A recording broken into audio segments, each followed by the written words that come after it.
How to change profile picture in snacks video. Hello guys, welcome back to Random Tag YouTube channel. So today in this video I'm gonna show you how you can change your profile picture in snacks video application. So here let me just go inside the Play Store and then let me just search for this. So you can get this application from Google Play Store, and then let me just open here. So if you want to sign up on this application, if you don't know how to sign up, then you can just check out my next video you will find here.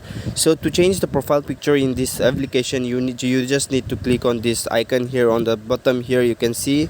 So you have to click on this icon. So simply press on this icon, and then here you will find the option that is edit profile. So simply click on this edit profile option here, and then here you will find change profile picture option. So guys, what you need to do here, it's very pretty simple. Simply click on change profile picture, and then you can see you will find camera roll, take photo. So you have to simply click on camera roll.